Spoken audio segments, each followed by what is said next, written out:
우리가 모든 사람들이 선물 받는 걸 싫어하는 사람이 있을까요? 제가 이 자리에 선물을 준다면 여러분 좋아하겠죠? 줄 리는 없지만 좋아할 겁니다.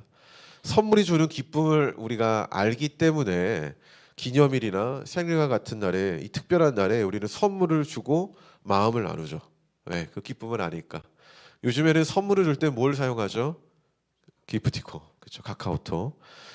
이게 이제 위시 리스트라는 게 있죠. 내가 받고 싶은 것을 이렇게 담아두면은 이제 상대방이 그걸 보고 이 사람이 이걸 받기를 원하는구나 하고 이렇게 주기도 합니다. 얼마 전에 승원 청년의 생일이었습니다. 알고 계십니까? 네. 근데 케이크 안 하죠? 우리 승원이 해야 되지 않습니까, 케이크? 네, 까먹었죠? 이거 혼나야 돼, 또 이렇게. 저번 12월 때는 2개를 하지 않나, 1월은 빼먹지 않나. 상처받기 전에 미리미리 해주시면 좋을 것 같습니다. 사모님이 승원 청년에게 선물을 보내려고 이렇게 위시 리스트를 확인했어요. 뭐가 있었을까요? 네? 고가의 헤드셋이더라고요. 맞습니다. 헤드폰 사줄 수가 없더라고요. 마음 같아서는 사모님이 바로 해주고 싶은데 그럴 수가 없으니까 물어봤어요. 승원아, 뭐가 받고 싶냐? 이렇게 직접 물어봤습니다. 우리 승원 청년의 대답이 뭐였을까요? 돈이었어. 어떻게 알았어요? 물어봤어요? 돈이었습니다. 돈이 가장 필요하다고 얘기하더라고요. 사실 우리 모두는 받고 싶어하는 선물이 한두 가지쯤은 있습니다. 아니 솔직히 말하면은 수백, 수천 가지도 우리가 써보라고 하면 나올지도 모릅니다. 그중 여러분들이 가장 받고 싶어하는 선물은 무엇입니까? 누군가는 돈, 다른 누군가는 성공, 사랑 혹은 꿈의 실현일지도 모르겠습니다. 오랜만에 예배를 나온 민혁 전사님은 늘 말하죠. 연금 복권이라고. 근데 최근에 바뀌었을 거예요. 건강. 근데 한 가지 생각해 봅시다. 이런 선물들이 과연 우리에게 만족을 주는가? 만족을 주죠. 다만 오래 가지 않을 뿐이라는 겁니다. 만족을 주지 않는 선물은 없어요. 다 만족을 줘요. 나에게 기쁨이 있다라는 거는 만족이 있다라는 거거든요. 하지만 우리는 다 경험했죠. 선물을 받고 기뻐하는 순간은 분명히 있어요. 하지만 시간이 지나면 그 기쁨이 사라지고 우리는 또다시 다른 것을 원하는 우리, 뭔가 허전함을 느끼는 우리 경험해 봤을 거라는 거예요. 그런 우리 마음은 블랙홀 같아요. 끊임없이 우리가 빨아들여도 완전히 채워질 수가 없는 그런 우리 마음. 오늘 우리가 읽은 이 본문은 선물에 대한 이야기를 하고 있어요. 선물이라는 단어는 나오지 않지만 이야기하고 있습니다. 그런데 이 선물은 우리가 흔히 생각하는 돈이나 성공처럼 원하는 것이 아닐 수도 있습니다. 그래도 우리를 진정으로 만족하게 할 만한 가장 완벽한 선물을 말하고 있다는 거예요. 일단 그 선물이 뭔지 한번 살펴봅시다. 우리 본문 말씀 한번 봅시다. 3절 읽어볼게요. 자, 시작. 그의 신기한 능력으로 생명과 경건에 속한 모든 것을 우리에게 주셨으니 이는 자기의 영광과 덕으로서 우리를 부르신 이를 알므로 말미암음이라. 우리 3절에 보면은 이렇게 말하죠. 생명과 경건에 속한 모든 것을 주셨다. 그러니까 3절과 4절에는 하나님이 우리에게 주신 놀라운 선물이 뭐냐라는 것을 나열하고 있는 거예요. 4절을 한번 봅시다. 4절도 읽어볼까요? 시작. 이로써 그 보배롭고 지극히 큰 약속을 우리에게 주사 이 약속으로 말미암아 너희가 정욕 때문에 세상에서 썩어질 것을 피하여 신성한 성품에 참여하는 자가 되게 하려 하셨느니라. 여기는 뭐라고 나옵니까? 지극히 큰 약속을 주셨다고 밝히고 있죠. 이 모든 것이 하나님이 신기한 능력으로 주신 거다. 그 결과 우리는 어떻게 됐죠?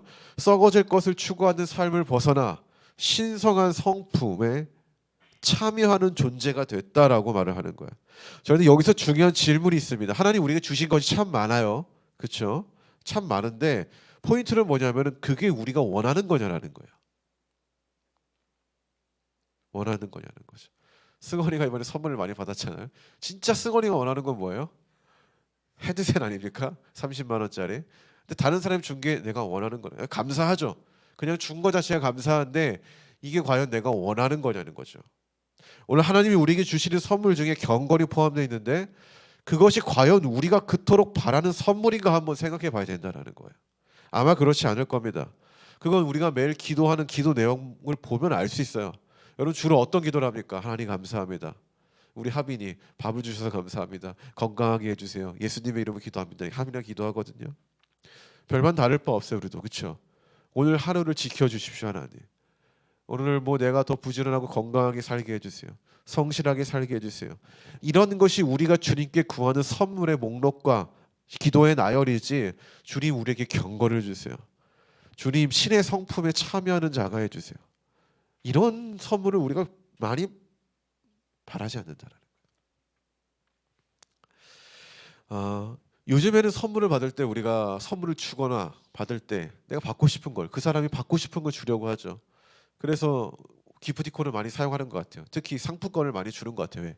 네가 좋은 거 사라. 근데 그걸 주는 이유는 뭐예요? 내가 원하는 것을 내가 받고 내가 구매를 해야 기분이 좋은 거 우리가 알기 때문이죠. 근데 하나님은 달라요. 하나님의 선물은 우리가 원하는 걸 주는 게 아니라 우리에게 가장 필요한 걸 준다는 거예요. 이해하십니까? 하나님은 그러니까 우리는 내가 원하는 걸 받고 싶고 그래서 그 상대방이 원하는 것을 주려고 하지만 우리가 선물을 줄 때의 관점은 하나님의 관점은 그게 아니라는 거죠. 우리에게 하나님 보시기에 지극히 하나님의 관점인 거예요. 하나님이 보시기에 우리에게 가장 필요한 걸 준다라는 거예요.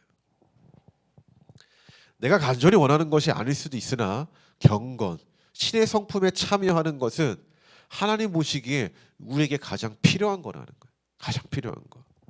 그리고 그 주님이 주신 그 선물에는 굉장한 유익이 있다라는 거예요. 유익. 그 유익이 뭘까요? 저는 이렇게 말하고 싶습니다. 주님을 닮아가게 하는 것이다. 함께 읽어볼까요? 시작. 따라해 볼까요? 주님을 닮아가게 하는 것이다. 이게 하나님이 우리에게 주신 그 선물의 가장 큰 유익이에요. 3절에 경건이라는 말이 나옵니다. 경건. 헬라어로 유세베이아라고 하는데 흔히 거룩이라고 번역이 돼요. 근데 더 깊은 의미를 보면은 하나님을 닮아가는 것이라는 뜻이에요. 경건, 하나님을 닮아가는 것이다. 근데 여기서 오해할 수 있는 지점이 하나 있어요. 여러분, 하나님을 닮아가는 것과 하나님처럼 되려는 것은 다른 거예요. 이 어감이 굉장히 다르죠. 하나님을 닮아가는 것과 하나님처럼 되려는 것은 아주 다른 거예요. 창세기 3장의 에덴 동산 사건을 떠올려 봅시다. 이 사건의 근원이 뭡니까? 왜 발생됐습니까? 하나님을 닮으려고 했던 게 아니라 하나님처럼 되려고 했기 때문에 생긴 문제예요. 하나님을 닮아가는 사람은 그러려고 하는 목적 있는 사람은 설령 그 열매를 먹어서 하나님처럼 된다고 해도 절대 먹지 않을 겁니다. 왜냐하면 하나님이 정하신 규칙과 질서를 파괴하는 일이기 때문에요. 반대로 하나님처럼 되려는 사람은 그것을 먹어요. 그들에게 중요한 건 질서가 아니라 하나님과 같은 권위, 힘을 얻는 거기 때문인 거죠. 경건은요, 하나님처럼 되려는 게 아니라 하나님을 닮아가는 거예요. 그 질서와 순응을 따라가는 거예요. 우리 주변에 하나님의 선물을 받아 경건하다고 여기는 사람들이 하나님을 닮아가기보다는 하나님처럼 행동하는 모습이 나올 때가 있어요.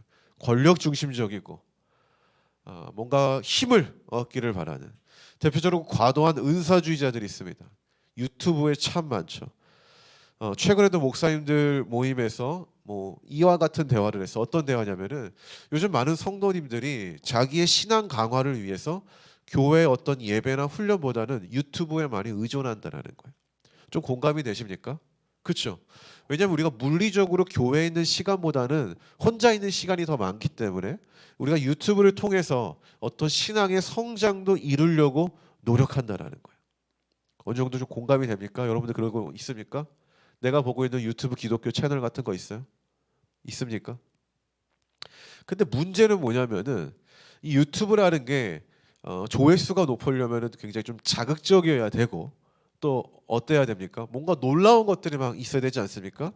그래서 가장 기독교 채널에서 이 조회수가 높은 게 뭐냐면은 은사주의자들의 이 영상이 높다라는 거예요. 신비한 일이 일어나고 그리고 놀라운 일들이 일어나는 그런 영상에 너무 몰두되어 있어가지고 이런 것들을 많이 본다라는 거죠. 근데 이런 것들 우리가 많이 보다 보면은 영향을 받을까요, 안 받을까요? 자연스럽게 영향을 받아요. 영향을 받다 보면 어느 순간 나도 모르게 이 사람을 나의 신앙의 영적 모델로 삼는다라는 거예요. 이게 중요한 포인트예요. 우리 신앙의 영적 모델의 근원은 누굴까요? 예수 그리스도죠. 근데 이제 그 사람의 영향을 받아서 그 사람의 신앙을 모델로 삼는 거죠. 근데 뭐 좋은 사람이라면 그래도 되지만은 역사상 과도한 은사주의자예요. 그러니까 은사주의가 아니라 과도한 은사주의자들을 어떤 자기의 PR로 삼아서 자기를 유명하게 만드는 사람들의 결론은요 다 세속적이었어요. 뒤로는 자기의 재산을 취하고 스포츠카와 저택을 갖고 있고 이런 사람들의 태반이었습니다. 우리 한번 봅시다. 예수님이 본인이 큰 권능이 있다고 해서 사람들 앞에 PR하면서 야 나 이런 능력이 있으니까 와라 이렇게 PR한 적이 있나요? 성경에서? 없지 않습니까? 사도들이 하나님의 은혜에서 막 치유의 능력이 나타난 적이 있었잖아요. 그때 사람들이 이 사람을 막 치켜 세우려고 PR하려고 할 때 사도들이 어떤 행동을 했나요? 막 손수건만 해도 막 치유 일어날 때 사도들이 야 그래 내가 이런 능력이 있으니까 다 와 이랬습니까? 그러지 않았다라는 거예요. 이걸 잘 아셔야 돼요. 하나님을 닮아가는 사람들은 이런 능력이 있다고 해서 자기를 PR하고 광고하고 홍보에 사람들을 모으지 않아요. 하나님처럼 되려는 사람들은 어떻게 합니까? 이것을 하나의 무기로 삼아 가지고 사람들을 모이게 하고 그 사람들을 현혹시키게 만들고 또 그 사람들이 그것에 빠지게 만드는 거죠. 여러분 하나님을 닮아가는 것과 하나님처럼 되려는 것의 차이를 알겠습니까? 제가 지금 은사가 있다 없다의 차이를 말하고 있는 거 아니에요. 뭐 치유가 있다, 예언이 있다 없다 이런 걸 말하는 게 아니라 그것을 가지고 있는 사람들이 어떻게 행동을 하는가, 하나님처럼 되려고 하는가, 하나님을 닮아가려고 하는가 이 차이를 말을 하고 있는 겁니다. 또한 하나님처럼 되려고 하는 사람들의 모습이 있어요. 그건 뭐냐면은 제가 요즘 그리스도인들 보면서 가장 무섭다고 느끼는 게 뭐냐면은 생각이 다르다고 해서 상대를 과도하게 막 물어뜯거나 비아냥거리는 그리스도인들이 많다는 겁니다. 요즘 젊은 세대들이 SNS를 떠나고 있는 중 하나가요. 이런 지점에 있대요. 무례함. 그렇다고 젊은 세대들은 서로 존중하고 그러는가? 그것도 아닙니다. 스레드에 들어가면은요. 자기 생각과 다르면 상대의 막 인격을 무시하는 사람들이 너무 많아요. 젊은 세대들이 많다는 그곳에만 들어가도 존중과 배려는 없습니다. 요즘 우리가 또 정치 판국을 보고 있지 않습니까? 그러나 이제는 이게 많이 논점이 벗어난 것 같아요. 그냥 어떻게든 상대 진영에 있으면 다 죽이려고 하고 내려앉게 하고 빼앗으려고 하는 그런 모습으로 나오지 않았다. 근데 그리스도인들도 그러한 뭔가 흐름에 타가지고 동일하게 갈라치기 하는 모습을 보면서 우리 안에 정말 예수의 은혜가 어디에 있는가 참 이런 고민을 좀 하게 되는 그러한 전국이 아닌가 싶습니다. 설교 시간에 정치 얘기를 하는 것이 옳은가 그른가 뭐 이런 걸 떠나서 정말 우리가 우리 안에 예수의 마음이 있는가, 예수를 닮아가려고 하는가, 아니면 우리는 하나님처럼 누군가의 죄를 정죄하고 판별할 수 있는 것은 주님만 하시는 거 아니겠습니까? 그러니까 우리가 하나님처럼 그런 모습으로 나아가려고 하지 않은가 그런 생각이 든다라는 거예요. 막상 당사자들은 인식할 수는 없으나 이런 행동은 하나님처럼 되고자 하는 마음에서 비롯된 것이 아닌가 싶습니다. 저도 누군가를 비난하고 저 사람이 틀렸다 해서 공격을 할 때 자세히 제 마음을 돌아보면 그런 게 있어요. 나의 우월감, 나를 드러내려고 함, 저 사람의 틀림을 주장함으로써 나의 맞음을 높이고 또 나의 존재 가치를 올리려고 하는 하나님처럼 되려고 하는 마음이 제 안에서도 있다라는 거예요. 그때마다 이런 마음이 늘 하나님을 닮아가는 모습이 아니라 하나님처럼 되려고 하는 창세기 3장의 근원적 메시지가 나에게도 있구나라는 것을 느낀다라는 거죠. 우리는 창세기 3장의 아담과 하와를 욕할 수가 없다는 거예요. 자, 우리가 읽지 않았지만 5절과 7절 있거든요. 거기를 한번 볼까요? 이런 말씀이 있습니다. 믿음의 덕의 지식의 절제의 인내를, 인내의 경건의 형제의 우애의 사랑을 더하기에 힘써라. 이 내용은 주님을 닮아가는 모습에 어떤 것들이 있는지에 대한 목록인데요. 그러니까 구체적인 거죠. 위에서 3, 4절에 뭘 말했습니까? 경건과 하나님께 모든 것을 함께 할 수 있는 것. 4절에서는 신의 성품에 참여하는 거라고 말을 하잖아요. 뭔가 이게 좀 큰 영역에서 말을 했다면 5절과 7절은 뭐예요? 그게 뭐냐? 구체적으로 말을 하는 거예요. 목록을. 여기에 열거된 덕목들, 신의 성품, 하나님에게 있는 모습들입니다. 성경은 우리에게 그 성품에 참여하게 되는 것이 하나님의 우리에게 가장 필요한 하나님이 주신 선물이라고 말을 하고 있는 거예요. 우리가 가장 원해야 되는 것, 또 힘써라라고 말을 하잖아요. 우리가 정말 힘써야 되는 것이라는 거죠. 성도 여러분, 우리가 하나님의 위대한 일에 동참하는 것, 하나님의 사역에 크게 쓰임 받는 것 아주 영광스럽고 존귀한 일입니다. 그러나 그 안에 주님을 닮아가는 신의 성품에 참여하는 모습이 드러나지 않는다면요, 슬픈 일이기도 해요. 아무리 위대한 사역이라도 사랑과 덕이 없는 사역은 결국 변질되더라고요. 결국 교회가 위대한 선교의 사역을 잘 감당하지만 사랑과 우애가 없는 교회라면 그 선교가 도대체 무슨 의미일까? 물론 의미는 있겠죠. 하지만 변질될 거라는 거예요. 교회가 위대한 전도의 사역을 잘 감당할지라도 우리 성도 개개인이 덕이 없고 절제가 없는 삶을 산다면 주님이 기뻐하실까요? 결코 그렇지 않을 거라는 거예요. 최근 종교에 대한 호감도 조사가 발표됐죠. 가장 높은 호감도가 불교 52.9%, 그 다음 캐톨릭 천주교 48.5%, 개신교 우리 기독교 교회 몇 프로일까요? 14.3%밖에 안 됩니다. 자, 이 개신교가 선한 일을 하지 않아서 이런 일이 생긴 겁니까?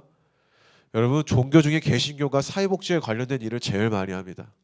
정말 개교회, 특히 개교회가 하는 것들은 통계에 잡히지 않는데 그것까지 합치죠.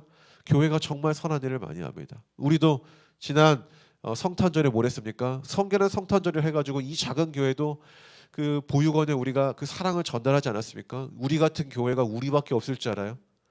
정말 많아요. 정말 많습니다. 그럼에도 불구하고 우리는 호감도 조사에서 14%밖에 안 남아요. 뭐 우리가 선한 일을 안 해서 이런 거다? 그게 아닙니다. 그게 아니에요. 그 이유는 하나님의 선한 일을 해도 우리의 모습이 선한 하나님을 닮아가는 데는 힘쓰고 있지 않아서 생기는 결과라는 거예요. 성경에서 우리에게 힘써 행하라라고 말하는 몇 가지들이 있습니다. 첫째, 하나님을 아는 데 힘써라. 이런 얘기 참 많이 나오죠. 둘째, 거룩하게 힘써라. 이런 말씀도 많이 나옵니다. 셋째, 선한 일을 위해 힘써라. 이런 말도 많이 나오죠, 복음서에. 넷째, 말씀과 기도에 힘써라. 다섯째가 뭔지 아십니까? 사랑과 겸손을 위해 힘써라. 그러니까 우리 성품. 생각보다 전도와 선교에 힘써라라는 말보다요, 하나님을 알고 닮아가는 부분에 너희들이 더 힘써라라는 강조가 성경에 훨씬 많다라는 거예요. 하나님이 우리에게 주신 선물은 세상 사람들이 보기에도 감탄할 만한 위대한 업적이나 대단한 성취를 이루는 게 아니라는 거예요. 하나님이 우리에게 주신 가장 필요한 선물은 신의 성품에 참여할 수 있도록 하는 그 은혜, 그 하나님을 닮아갈 수 있도록 하는 그 능력을 주셨다라는 거죠. 그리고 이 선물을 간직하며 살아가기 위해 우리가 날마다 무릎 꿇고 읊조리는 기도의 내용에 신의 성품에 닮아가는 자가 되게 해달라는, 주님이 우리에게 주신 그 선물을 우리가 잘 열어서 잘 사용할 수 있는 존재가 될 수 있도록 해달라는 이 내용이 포함되어야 할 거라는 거죠. 할렐루야. 이제 말씀의 결론을 좀 맺겠습니다. 하나님은 우리에게 가장 필요한 것을 주시는 분이에요. 내가 원하는 것을 주시는 분이 아니라 필요한 것을 주시는 분이에요. 근데 이 필요의 관점은 나에게 있는 게 아니라 주님이 보시기에 있습니다. 그리고 그건 뭐예요? 우리에게 가장 필요한 건 뭐예요? 주님을 닮아가는 거라는 거죠. 신의 성품에 참여하는 것. 하나님처럼 되는 게 아니라 하나님을 닮아가는 것. 저 이런 생각을 했어요. 초능력을 주시거나 놀라운 능력을 주시면 좋겠으나 이거 왜 안 주셨을까? 그러한 능력을, 그러니까 하나님이 창조의 능력도 있고, 뭐 세상을 파괴할 능력도 있고, 뭐 치유할 능력도 있고, 뭐 놀라운 능력이 있잖아요. 근데 왜 그런 성품, 그러니까 그런 능력에 참여하는 선물이 아니라 하나님의 성품에 참여하는 선물을 주셨을까라는 거죠. 이 논점이 이해가 되십니까? 왜 인간이 날 수 있는 선물이나 뭐 아니면은 뭐 순간이동하고 뭐 염력이나 뭐 이런 걸 선물로 주시면 좋을 텐데 왜 그게 아니라 성품일까? 하나님 어떤 형상, 어떤 성격, 캐릭터. 왜 그럴까를 고민해봤어요. 그건 이런 것 같아요. 그런 능력으로는 이 세상을, 이 사람을 바꿀 수 없기 때문입니다. 사람은요, 놀라운 능력을 보고 바뀌는 게 아니에요. 여기가 뭐 갈라진다고 해서 우리가 바뀌는 게 아니에요. 성경이 증명하잖아요. 출애굽 백성들 계속 원망을 해요. 놀라운 능력을 봐도 원망을 한다. 저번에 말했죠. 홍해가 갈라지고 얼마가 지났는데 원망을 했죠? 사흘. 그게 우리 인간이라는 거예요. 거기서 그 기간이 지나고도 얼마 지나지 않아서 또 원망을 해요. 이스라엘 백성은 물이 없다, 먹을 것이 없다, 계속 원망을 합니다. 그때마다 하나님 놀라운 능력으로 이렇게 보여줬지만은 우리는 늘 원망해요. 이런 것 때문에 그런 것 같아요. 근데 예수의 사랑은 놀라운 기적은 아니잖아요. 하지만 그 사랑은 많은 사람들을 바꿨다라는 거예요. 확실히 알게 되는 거죠. 놀라운 능력을 주지 않고 신의 성품에 참여하게 되는 선물을 준 이유는 그것이야말로 세상과 사람을 바꿀 수 있기 때문이다. 오직 하나님을 닮아가는 능력, 이것만이 사람을 바꿀 수 있고 세상을 바꿀 수 있기 때문에 내가 원하는 건 아닐지라도 우리에게 가장 필요한 선물을 주신 거다. 저는 이 교회가 바뀌기를 바랍니다. 위대한 업적을 남기는 교회가 아니라 하나님을 닮아가는 데 힘쓰는 교회로, 사랑과 화평을 위해 나아가기에 힘쓰는 성도들로 바뀌기를 바랍니다. 그것이 우리에게 가장 필요한 거예요. 하나님 보시기에 지금 당장이라도 우리가 부르짖으며 구해야 할 선물이라는 거예요. 할렐루야. 저는 오늘 우리가 요즘에 이제 찬양을 하면서 굉장히 마음에 들어요. 우리 인도자분에게. 왜 그러냐면은 뭔가 우리 성도들이 계속 기도할 수 있도록 권면하고 그렇게 이끌어가는 예배. 억지로라도 용기를 내서 일어나서 찬양할까. 이 멘트 하나가 얼마나 힘든지 아십니까? 앞에 있는 사람들은. 왜냐하면 싫어하는 걸 알기 때문에. 그러니까 이 사람들이 원치 않는 걸 알기 때문에 그걸 말하기 힘들어요. 하지만 이 마음이 있을 거예요. 이 예배에서 뭔가 이게 필요하다라는 마음, 하나님 보시기에 우리가 일어나서 좀 주님을 경배하고 해야 된다라는 이 마음의 필요성, 더 나아가서 좀 손을 들고 찬양했으면 좋겠다라는 이 필요성, 이게 알기 때문에 이 사람들이 원치 않는데도 용기를 갖고 멘트를 하는 그 갈등이 있을까요? 그렇죠? 잘 보세요.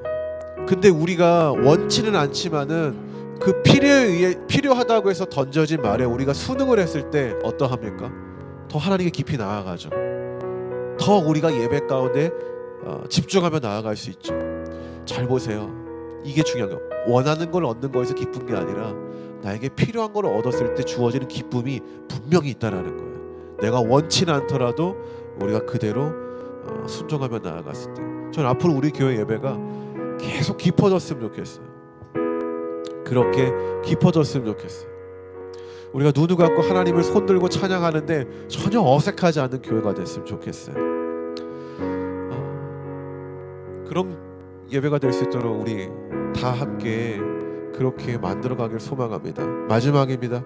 하나님 주신 선물인 주님을 닮아가는 능력, 이것만이 우리에게 가장 필요한 선물입니다.